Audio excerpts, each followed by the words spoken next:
Assalamualaikum warahmatullahi wabarakatuh. Saya Ilen Putri Handayani, CGP Angkatan 9 Kabupaten Pesisir Selatan, akan memaparkan aksi nyata modul 1.4 budaya positif. Berikut adalah rancangan tindakan untuk aksi nyata saya. Latar belakang. Murid tidak suka adanya peraturan sebab selama ini kalau mereka melakukan pelanggaran, maka mereka akan mendapatkan hukuman atau sanksi. Biasanya cenderung akan mempermalukan dirinya. Tujuan aksi nyata menciptakan murid yang merdeka dan mempunyai disiplin yang kuat. Menumbuhkan budaya positif di sekolah dengan meyakini nilai-nilai kebijakan universal. Tolak ukur terbentuknya keyakinan kelas melalui kegiatan kesepakatan kelas yang dilakukan wali kelas dan siswa. Siswa mampu menerapkan dan menjalankan keyakinan kelas yang telah dibuat. Lini masa tindakan, langkah-langkah tindakan yang akan dilakukan. 1. Menghadap kepala sekolah untuk menjelaskan pentingnya penanaman budaya positif dan keyakinan kelas di sekolah, serta meminta izin untuk mendesiminasikan bersama rekan guru. 2. Mengumpulkan rekan guru untuk melakukan desiminasi pemahaman materi budaya positif atau keyakinan kelas dan segitiga restitusi. 3. Berkoordinasi dan berkolaborasi dengan wali kelas untuk membuat keyakinan kelas di kelas masing-masing. 4. Memantau, merefleksi, dan mengevaluasi keyakinan kelas yang telah dibuat. Dukungan yang dibutuhkan. Pertama, dukungan dari kepala sekolah, rekan guru, serta murid agar tindakan yang telah disusun dapat dilakukan secara lancar dan menyeluruh. 2. Sarana dan prasarana untuk menumbuhkan budaya positif di sekolah. 3. Orang tua dalam melakukan budaya positif di rumah. Berikut ini merupakan kegiatan desiminasi di sekolah mengenai pemahaman dan pengalaman budaya positif. Anak sampai ini turun tindakan sebab-sebab sampai tidak belajar main tidak terarah kan itu masalah. Kalau sampai tidur dia lagi itu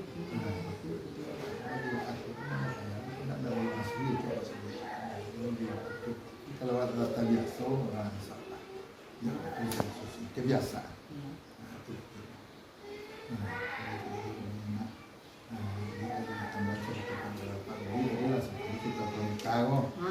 Assalamualaikum warahmatullahi wabarakatuh. Bismillahirrahmanirrahim. Alhamdulillahirrahmanirrahim. Assalatu wassalamu ala asrafil anbiya'i wal mursalin wa ala alihi wa ashabihi rasulillahi ajma'in. Amma ba'du. Bapak, Ibu, Guru semuanya, puji dan syukur marilah sama-sama kita ucapkan kehadirat Allah Subhanahu wa taala atas berkat rahmat dan hidayahnya. Alhamdulillah kita telah dapat berkumpul bersama di sekolah yang kita cintai ini. Salawat beserta salam semoga tetap tercurah kepada Nabi Muhammad SAW dengan mengucapkan Allahumma sholli ala Muhammad wa ala ali Muhammad. Baik Bapak Ibu semuanya, pada hari ini salah seorang dari guru kita, calon guru penggerak angkatan 9 akan menyampaikan penjelasan budaya positif. Dalam hal ini akan disampaikan oleh Ibu Ilen Putri Handayani. Kepada beliau dipersilakan. Bismillahirrahmanirrahim. Assalamualaikum warahmatullahi wabarakatuh.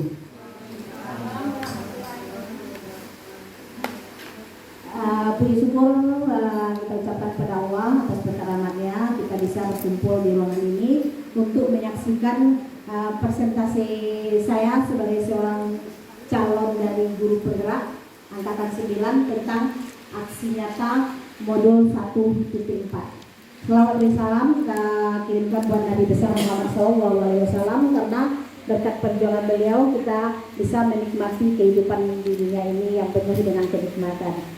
Terima kasih saya ucapkan kepada bapak-bapak, ibu-ibu yang telah berkenan hadir pada kesempatan kali ini. Apa kabar semuanya bapak-bapak?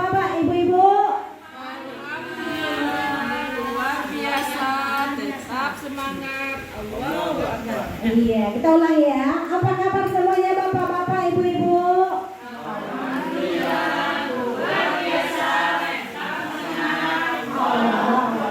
Iya, sehat kita semua ya. Mudah-mudahan kita selalu diberikan kesehatan oleh Allah Yang Maha Esa. Baik Bapak-bapak Ibu-ibu, pada kesempatan ini saya akan coba menjelaskan tentang penyebaran, pemahaman dan penerapan pengalaman budaya positif. Ini adalah sebagai tugas dari aksi nyata CGP yang ke-9 tentang budaya positif. Ini berada di modul 1.4. Nah, Bapak-bapak, Ibu-ibu, sebelum masuk ke lebih dalam kepada materi, mungkin ada di antara Ibu-ibu dan Bapak-bapak yang sudah paham melihat dari judulnya ini, budaya positif. Nah, mungkin ada Ibu-ibu yang mau mengajukan pendapatnya tentang pengetahuannya budaya positif itu apa gitu. Atau memberikan contoh daripada budaya positif itu yang mana sebelum kita gali informasinya. Oh, belum tahu. Bu Eti atau Bu Neti mungkin tahu, atau Pak Rudi belum ya. Mungkin kalau dari positifnya udah tahu ya, positif itu berarti baik. Budaya kalau kita analisakan secara bahasa orang awamnya itu kebiasaan, berarti kebiasaan baik yang akan kita budayakan di sekolah kita ini. Nanti kita berusaha membudayakan di sekolah ini untuk masa yang akan datangnya. Kita melakukan perubahan-perubahan. Baik, kita lihat satu persatu. Konsep inti daripada budaya positif itu ada 7. Yang pertama, perubahan paradigma belajar.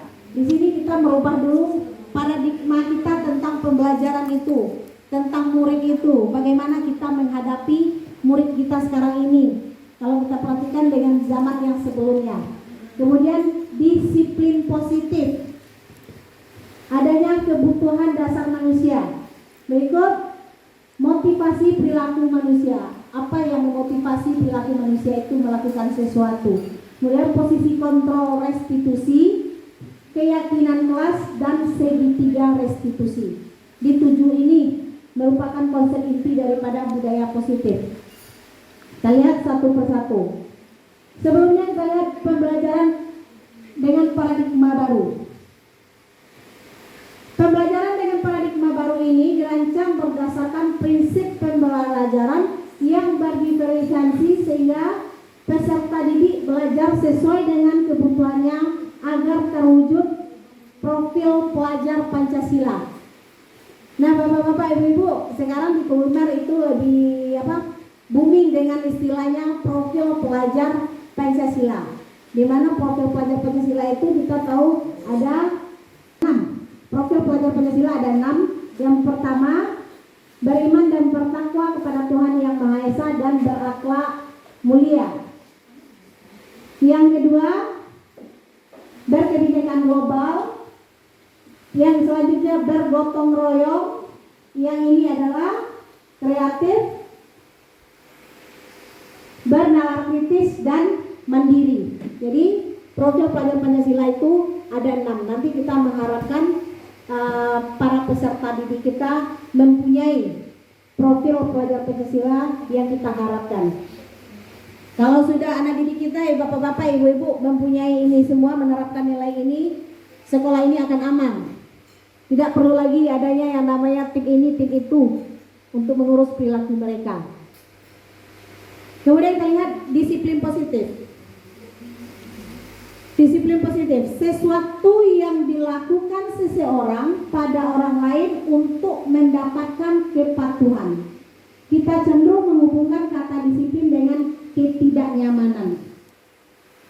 Biasanya kita berusaha menerapkan disiplin. Mengapa kita berusaha menerapkan disiplin? Berarti ada yang melanggar disiplin. Kalau ada yang melanggar disiplin, maka ini dia terjadi tidak nyaman. Misal di sekolah ini perbuatan tidak nyaman dilakukan oleh seseorang, maka kita bertindak, kita guru bertindak untuk menerapkan disiplinnya. Nah, kita sebagai pendidik, tujuan kita adalah menciptakan anak-anak yang memiliki disiplin diri sehingga mereka bisa berperilaku dengan mengacu pada nilai-nilai kebajikan universal dan memiliki motivasi intrinsik, bukan intrinsik.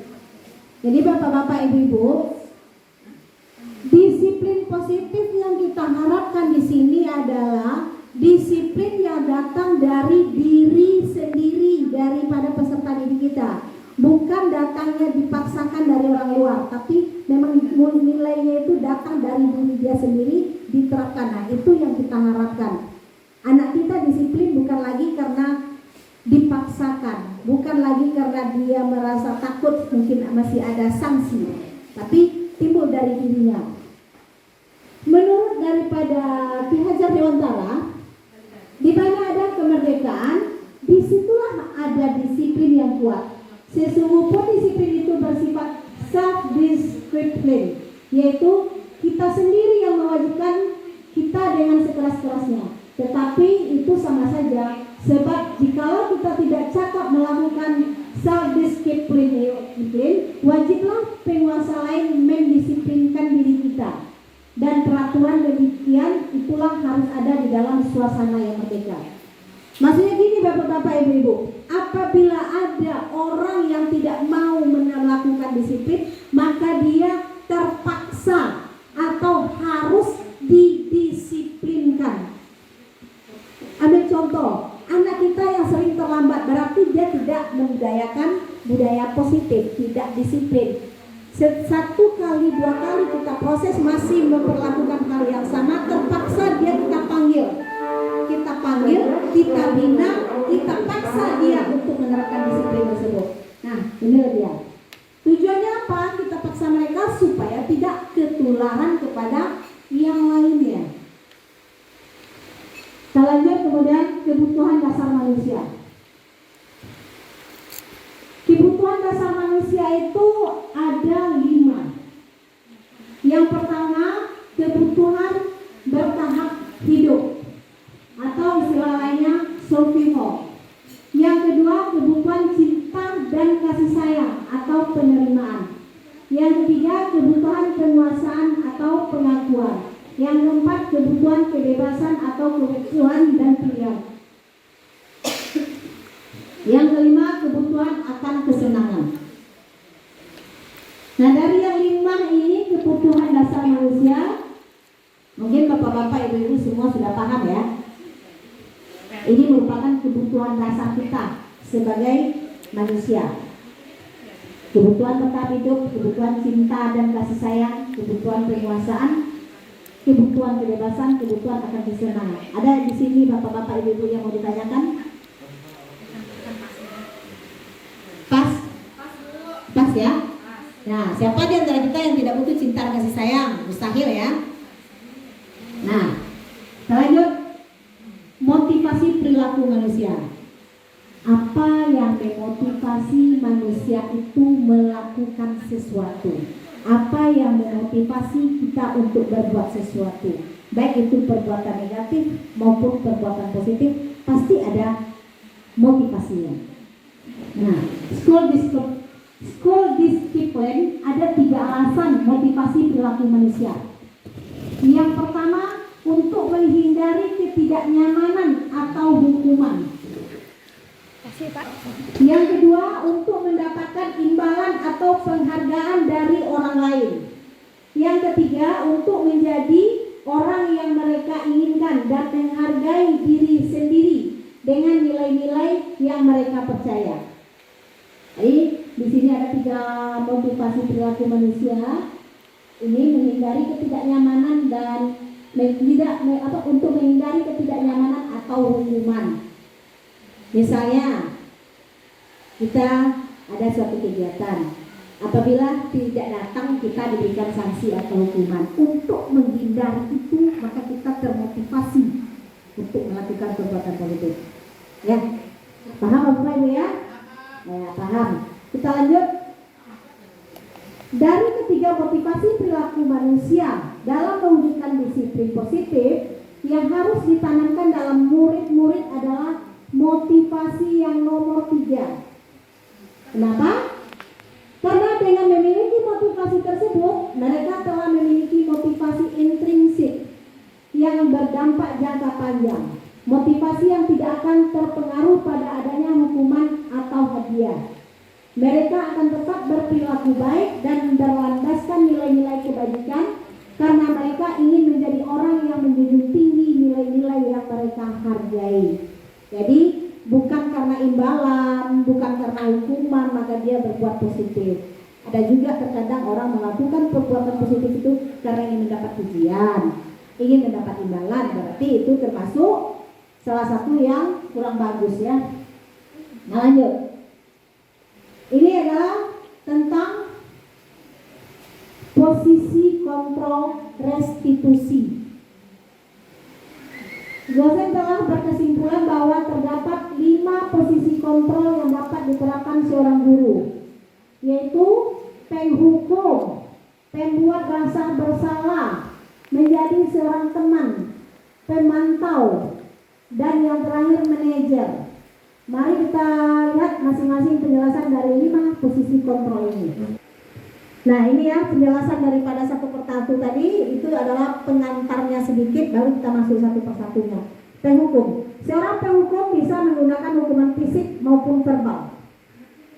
Yang biasa dilakukan penghukum biasanya menghardik, menunjuk-nunjuk, menyakiti, atau menyindir.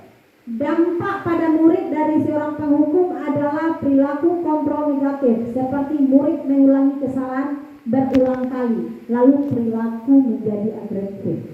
Saya berikan contoh. Begitu anak datang terlambat, kamu lagi. Kemarin masih kamu, beberapa hari yang lalu kamu, sekarang kamu lagi. Itu salah satu contohnya. Atau langsung memberikan hukuman berupa hukuman fisik atau verbal.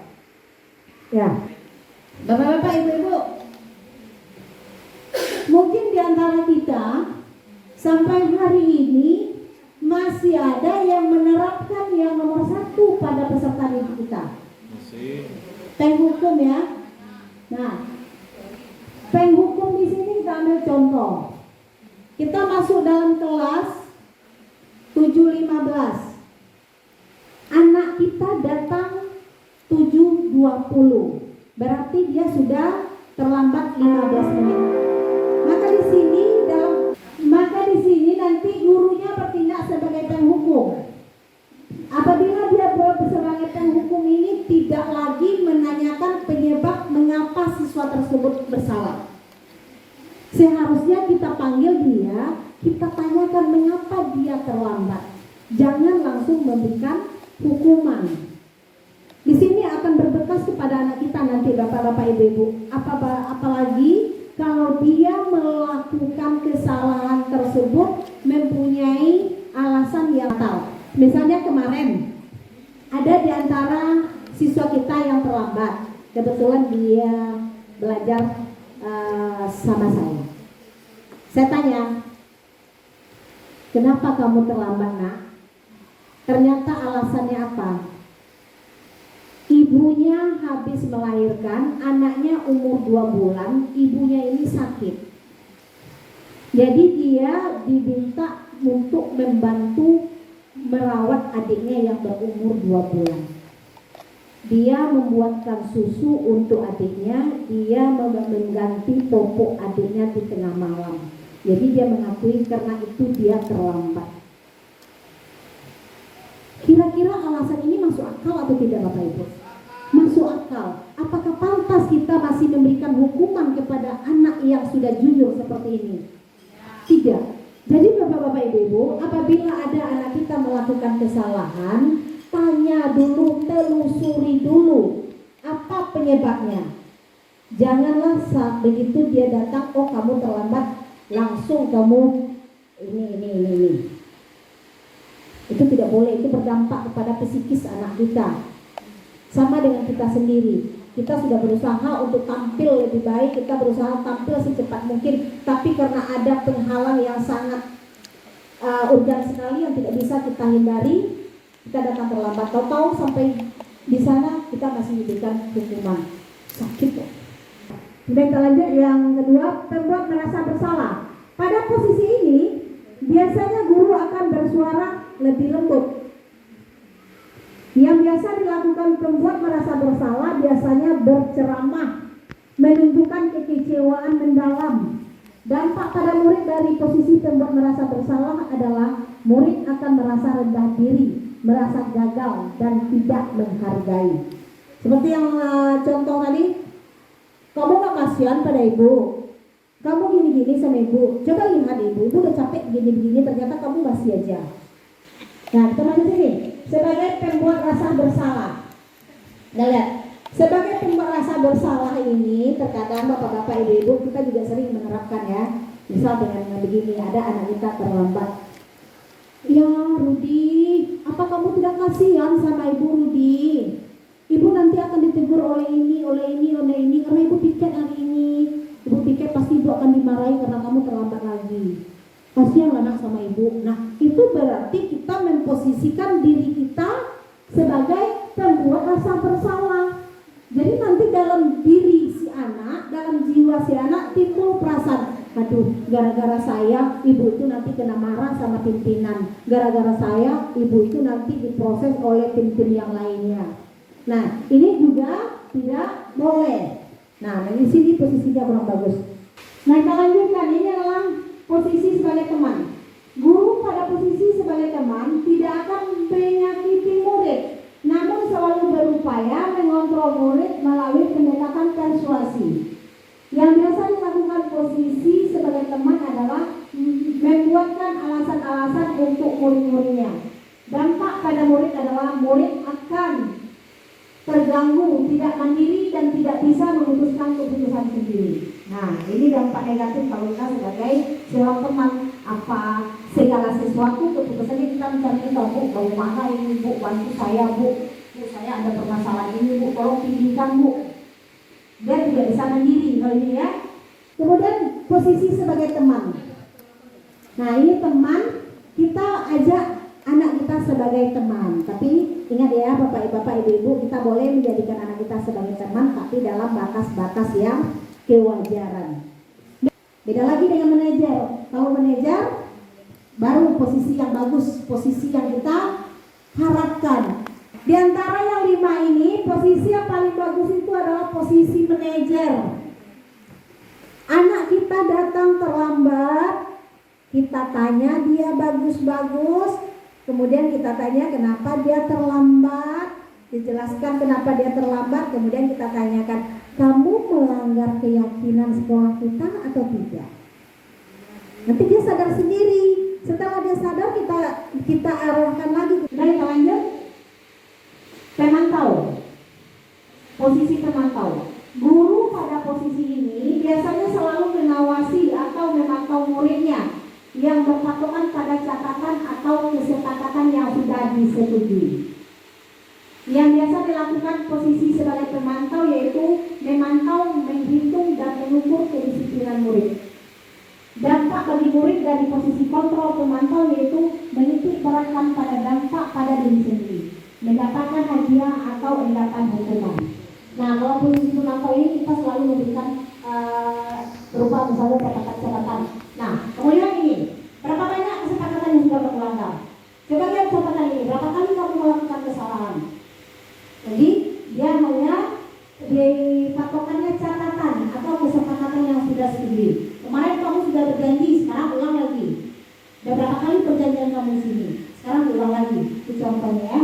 Dan kalian ini pemantau. Dia memantau tugasnya di sini. Kemudian adalah posisi manajer. Seorang manajer telah memiliki keterampilan dan posisi teman maupun pemantau. Dan dengan demikian bisa jadi waktu-waktu tertentu kembali kepada posisi kedua. Posisi tersebut bila diperlukan. Guru pada posisi ini biasanya posisi di mana guru berbuat sesuatu bersama dengan murid.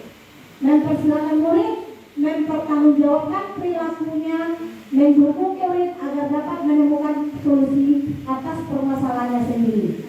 Yang dilakukan guru pada posisi manajer biasanya mengajukan pertanyaan-pertanyaan terkait nilai kebajikan yang telah diyakininya, atau pertanyaan yang berkaitan dengan solusi yang ditempuh berkaitan dengan pelanggaran tata tertib. Beda lagi dengan manajer.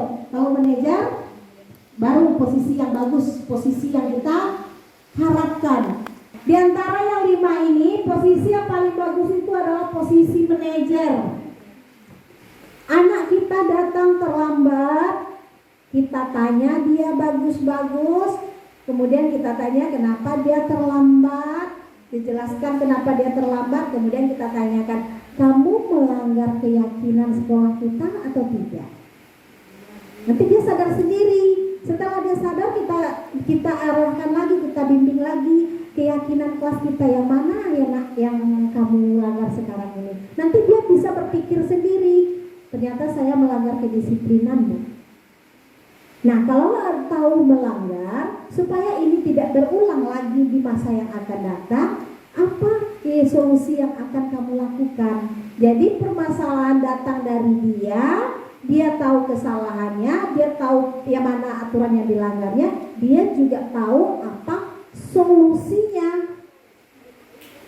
Nah, di sini nanti anak-anak ini akan mempunyai kesadaran sendiri.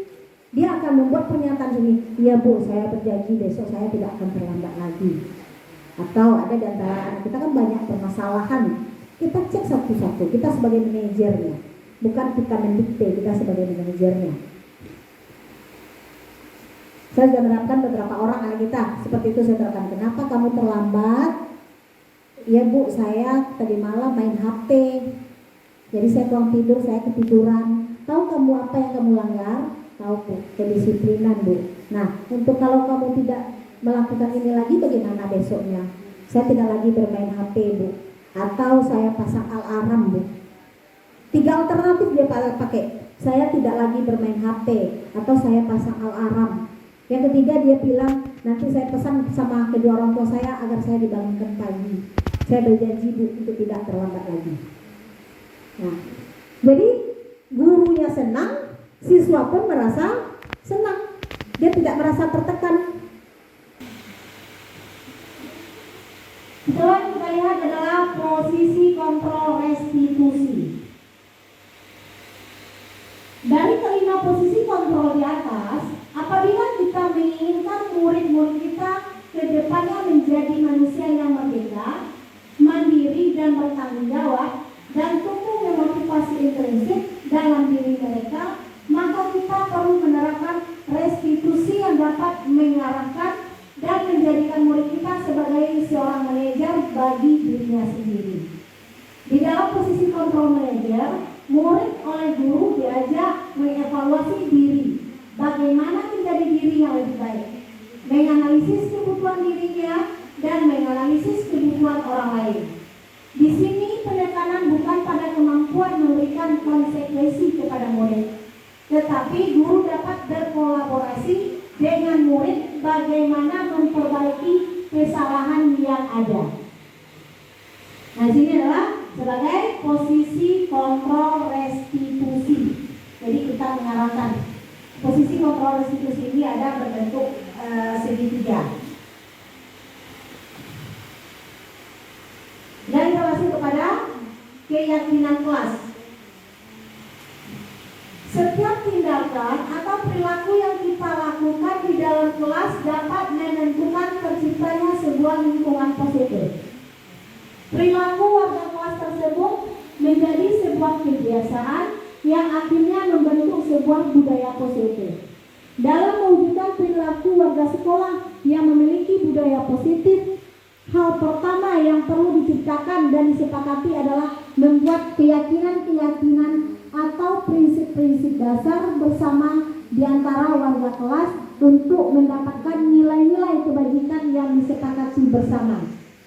Nah, Bapak-bapak, Ibu-ibu, di sini pada tahap keyakinan kelasnya tidak ada salahnya kita baik sebagai walas maupun sebagai guru mapel membuat suatu keyakinan kelas bersama dengan siswa-siswi kita yang kita masuk di setiap kelasnya.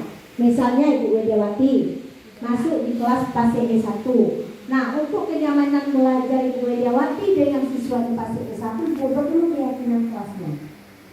Nanti disusun ada berapa poin. Nah, keyakinan kelas ini Bapak-bapak, Ibu-ibu, jangan datangnya dari kita, tapi datangnya dari peserta didik kita. Dia yang mengusulkan, dia yang menyepakati, kemudian dia juga yang melaksanakan.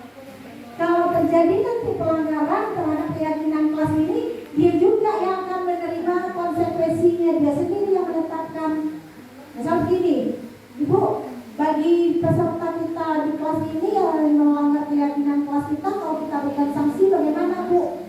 Kalau usulan datang dari mereka itu sah-sah saja, tapi jangan dari kita. Misalnya, Bu, kita denda nanti dia Bu segini Bu, tapi uangnya kita berikan untuk tong sampah di kelas kita. Asal usulnya datang dari mereka, boleh. Tapi jangan dari kita. Kalau dari kita kesannya itu nanti peraturannya.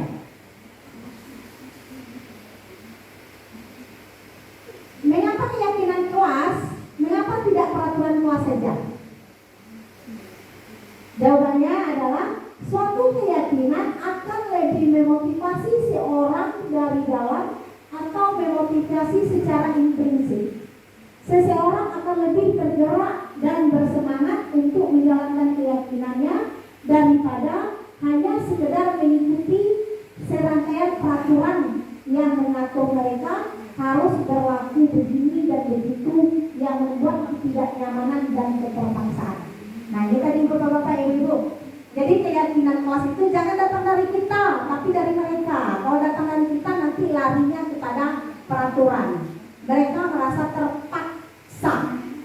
Kalau keyakinan datangnya dari mereka, mereka punya kesadaran tersendiri untuk melaksanakannya. Nah, mudah-mudahan nanti Bapak-bapak Ibu semua sudah membuat keyakinan kelas ya. Berikut adalah cara pembuatan keyakinan kelas. Yang pertama, pembuatan keyakinan kelas. Keyakinan kelas hendaklah bersifat lebih abstrak. Yang kedua, keyakinan kelas dituliskan berupa pertanyaan-pertanyaan universal. Yang ketiga, pernyataan keyakinan kelas senantiasa dibuat dalam bentuk positif. Berikutnya, keyakinan kelas hendaknya tidak terlalu banyak sehingga mudah diingat dan dipahami oleh semua warga kelas. Keyakinan kelas sebaiknya sesuatu yang dapat diterapkan di lingkungan sesuai dengan kondisinya.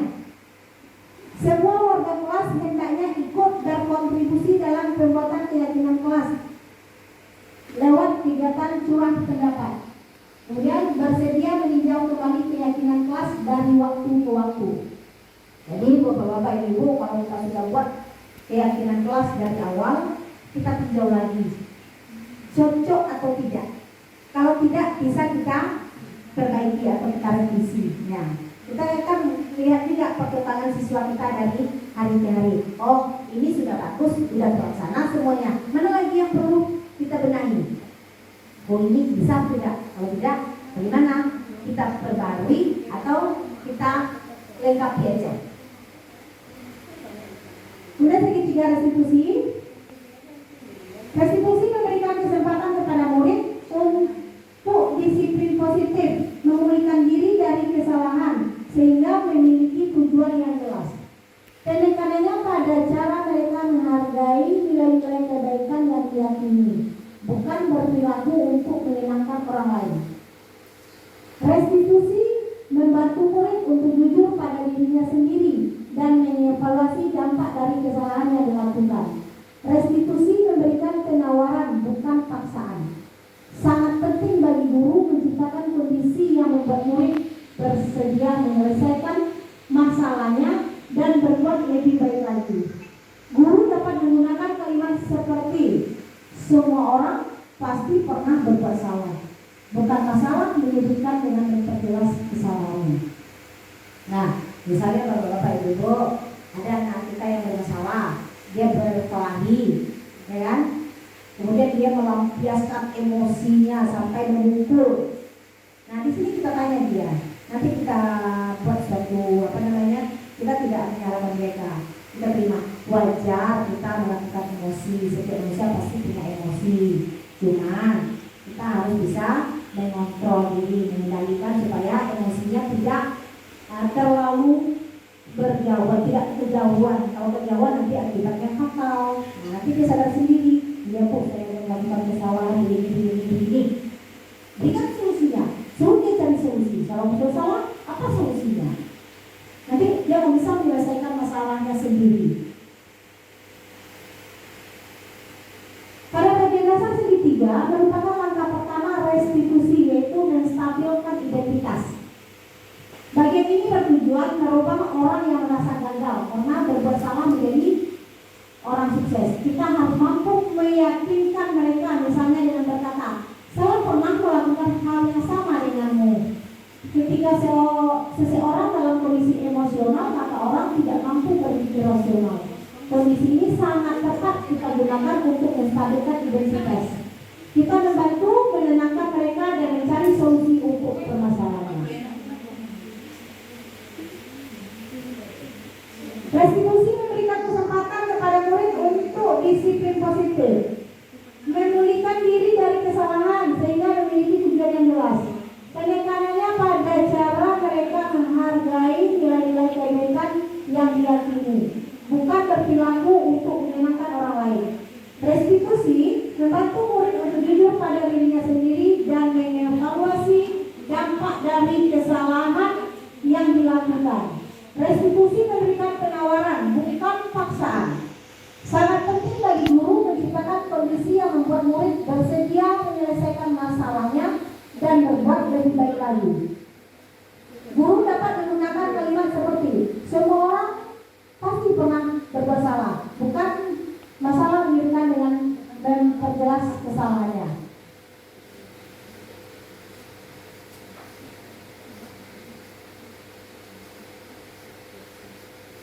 Langkah kedua adalah memvalidasi tindakan yang salah.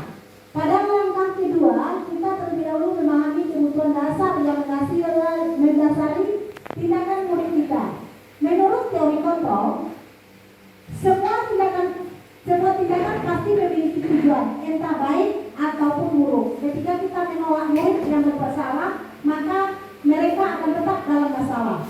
Yang lebih diperlukan adalah kita memahami alasan mereka berbuat kesalahan, sehingga mereka merasa dipahami.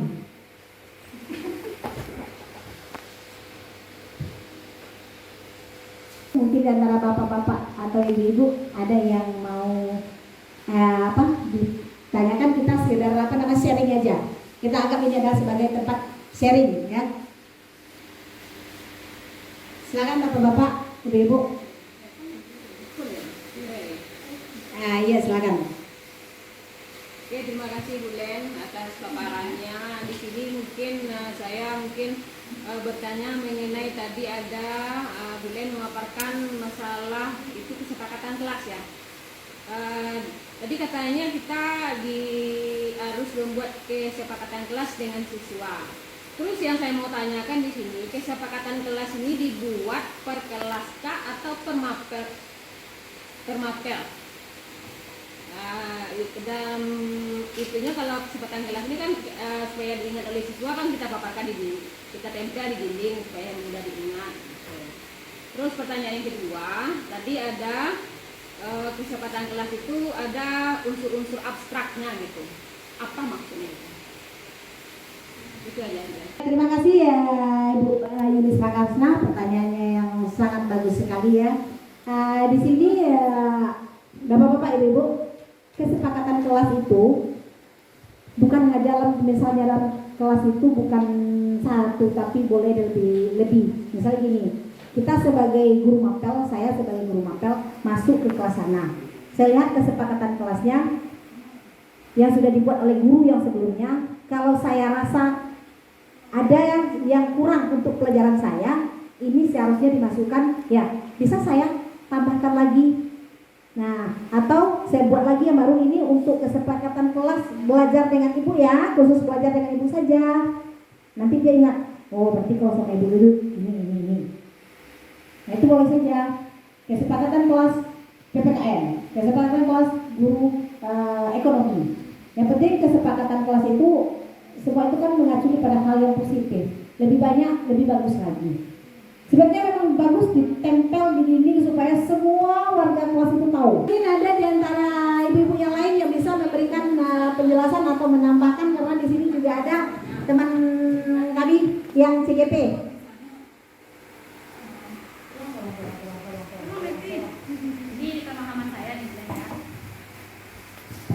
Terima kasih atas waktunya Bu Len. Ini sekedar sharing juga. Mungkin dari apa yang kita pelajari, karena kita sama-sama belajar terkait dengan keyakinan kelas. Tadi Bu Ira kan nanyakan apakah semua, kalau kita di SMA ini kan banyak guru mapel, di kelas itu apa sifatnya keyakinan kelas, lalu masing-masing guru bagaimana. Kalau yang kita pahami kan seperti ini, keyakinan kelas itu kan beda dengan peraturan kelas. Kalau peraturan itu kan banyak dan lebih mendetail. Kalau di keyakinan kelas itu kan sifatnya universal. Seperti kemarin kita belajar, misalnya tidak ada misalnya datang tepat waktu, kemudian di indikator nanti yang akan menjadi keyakinan kelas itu adalah disiplin. Nanti disiplin itu kan banyak penurunannya, datang tepat waktu, tidak boleh cabut, apa saja alfa, misalnya terkait dengan disiplin itu banyak unsur-unsurnya. Karena dia universal, itu mungkin yang bisa dikatakan keyakinan kelas itu hendaklah bersifat lebih abstrak. Artinya dia tidak didetailkan, tapi dia dibuat dalam satu kata-kata yang disebut dengan keyakinan universal itu. Maka dia umum. Jadi di kelas itu kan ditulis disiplin, menghormati, kesehatan. Di dalam kesehatan itu misalnya pakai masker, tidak buang sampah di dalamnya kan seperti itu. Itu yang kira-kira lebih kita pahami kemarin seperti itu. Jadi kalau masing-masing guru itu juga namanya kesepakatan kelas, dan yang keyakinan kelas itu ada satu yang sifatnya dalam kalimat yang universal tadi, kebajikan universal. Seperti itu mungkin yang kita pahami. Terima kasih Bu Len. Assalamualaikum warahmatullahi wabarakatuh.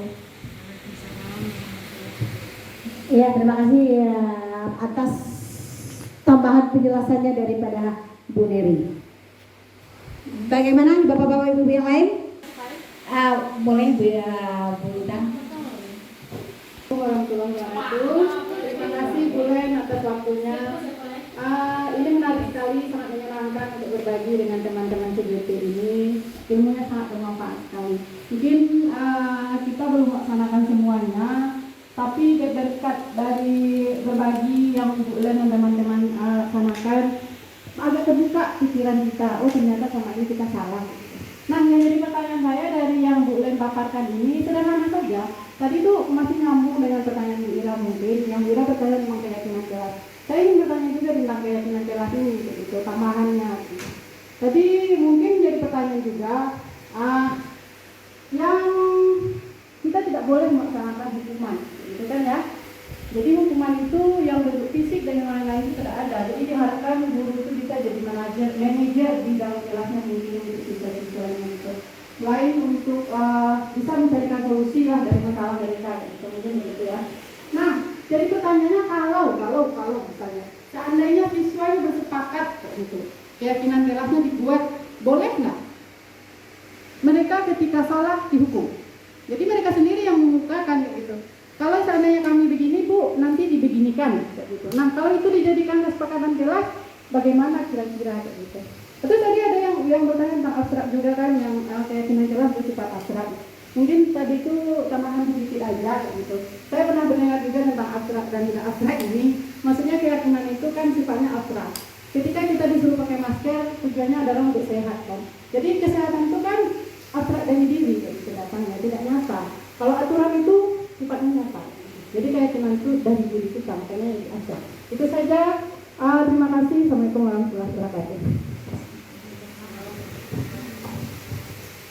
Baik, Wita, terima kasih atas pertanyaannya. Nah, Wita di sini tentang penghukum ya. Kita buat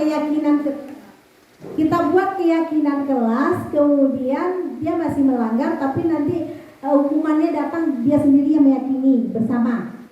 Itu boleh Wita, boleh, tapi asal jangan datang dari kita sebagai guru. Kan tadi sudah diberikan contoh ya, misal gini Bu, nanti kalau ada di antara kami yang melanggar Bu, kita tetapkan denda sekian Bu, untuk gunanya untuk membeli ini Bu. Asalkan datang idenya dari mereka, boleh. Kalau idenya gini Bu Ren, kalau kami terlambat kami tidak mau didenda katanya. Iya, siapa yang menetapkan denda tadi? Kan gitu. Siapa yang menetapkan denda tadi? Nah, kalau mereka yang menginginkan untuk kebaikan mereka sendiri, boleh. Misalnya ini satu kelas, dibuat peraturan. Rugi kalau kita taruhnya kan Bu, wabak keyakinan kelas awak Bu, bagi yang kalambe beko awak dia dangdo 100.000. Bapak yang lain setuju ya. Ibu gurunya di depan, asalkan yang lainnya semua setuju, gurunya mengokekan. Tambahan lebih Yang penting bukan datang dari guru. fisik menolak anak-anak ini, Pak, tidak sesuai dengan keyakinan kami, kayak gitu misalnya. Boleh nggak? Menolak. Jadi kalau misalnya disuruh nih push up, lari ke lapangan atau apa gitu, ternyata anak ini menolak. Saya tidak mau, Pak, karena tidak sesuai dengan keyakinan yang kami ingin di kelas atau di sekolah ini misalnya. Bagaimana? Itu sih boleh, namanya penolakan. Cuman biasanya kalau anak sama dengan anak kita di rumah, Tapi dia akan melakukan. Dia tidak mau menolak. Dia mempunyai rasa segan, rasa takut apabila menolak kata-kata daripada orang tuanya. Pertanyaannya, itu hak mereka nggak menolak? Ada hak mereka menolak? Ya kalau kita larikan ke HAM kita berhak. Kita larikan ke HAM ya, berhak. Nah, iya. Cuma terkadang kan begini kita. Ini tadi sama tadi ada tadi menurut KHD tadi, dia tidak bisa mendisiplinkan dirinya, terpaksa dengan unsur dari luar.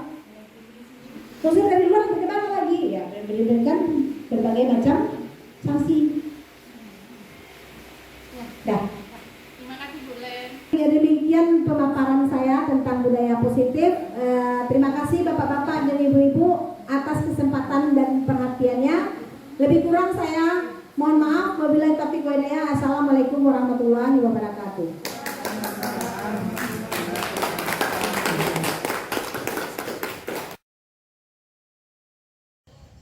Assalamualaikum warahmatullahi wabarakatuh.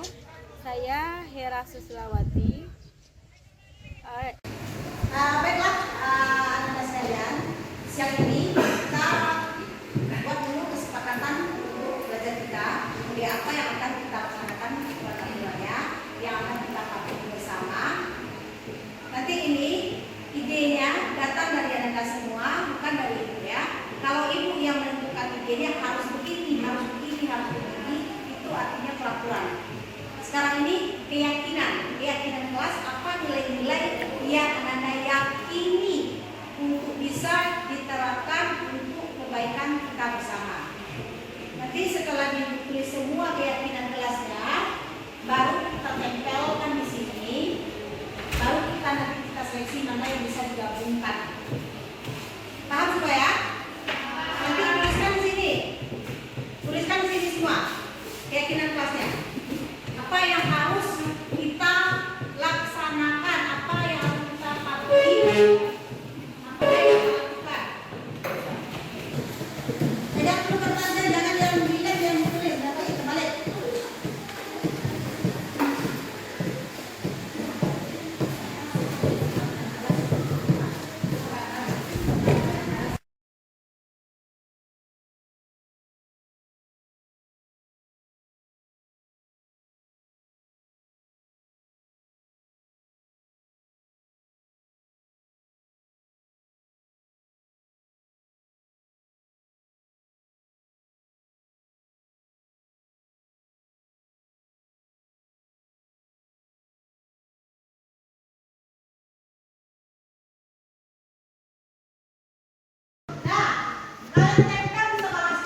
Barang GO.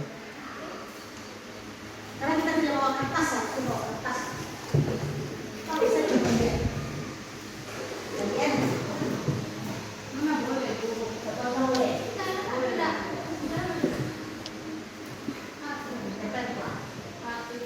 Tempel 10. Lanjut, kawan nempel.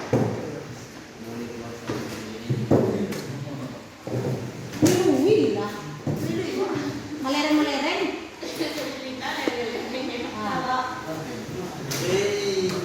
Tidak boleh belum saat pelajaran PM.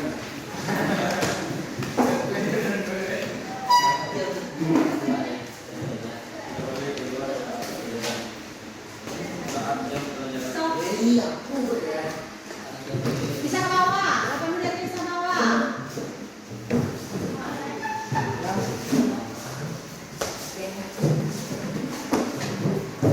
Tidak boleh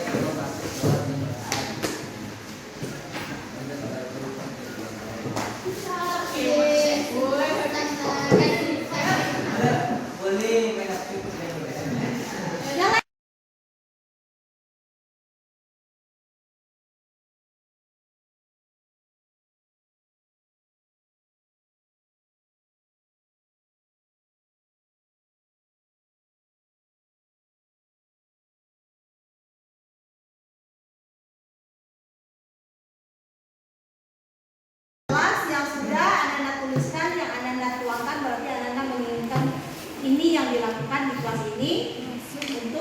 belajar.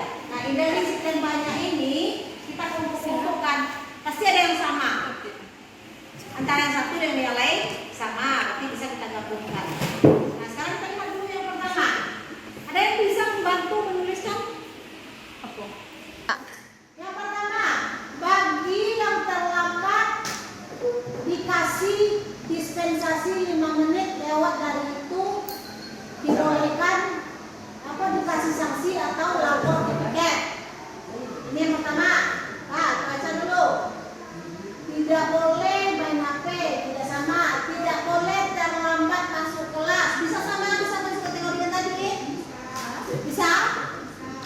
Tidak boleh tidur di kelas, tidak boleh membuli sesama, boleh. Tidak boleh bermain HP, tidak boleh keluar masuk dalam jam PBM. Yang tidak boleh bermain HP, tidak boleh terlambat, bisa sama? Sama? Tidak boleh berbicara kotor, tidak boleh keluar, tidak boleh cabut, tidak boleh keluar, tidak boleh tidur. Nah, apa sebaiknya bahasanya yang kita pakai supaya menggambarkan kata-kata ini? Tidak boleh terlambat, kalau terlambat disiplin. Disiplin, ya. Keyakinan pertama,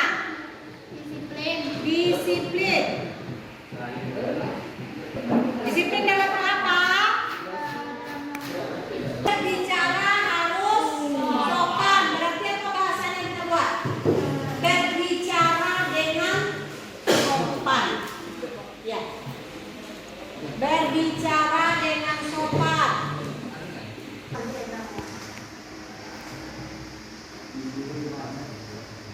Berbicara dengan sopan. Yang ketiga, yang berikutnya, kebersihan, berpakaian rapi, apa lagi? Dan sopan. Berpakaian rapi dan sopan. Perhatikan, ini keyakinan kelas yang sudah Ananda buat dan sudah Ananda sepakati. Kalau ini sudah menjadi keyakinan kelas, berarti ini harus ditandatangani. Poin kelas yang sudah kalian buat, datangnya dari kalian yang akan melaksanakan. Di antara ini nanti, di antara kita ini pasti masih ada yang orangnya yang kurang disiplin, tidak mau mematuhi ini. Nah, kalau mereka tidak menjalankan ini, bagaimana? Angkat tangan adalah diberi sanksi. Apa sanksinya? Nah, kalau diberikan sanksi, apa sanksinya? Dengan teguran. Teguran 1-2. Kalau masih melaksanakan, TBK. Siap? Ya, kalau memang kalian sudah setuju dengan itu semua, sekarang tinggal menandatangani. Silakan satu persatu menandatangani. Tidak menandatangani ya aja. Di sekitar di bawah Pak. Boleh terlihat.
teman dari Ibu Ilen Putri Handayani di SMA 2 Ranah Pesisir, CGP Angkatan 9.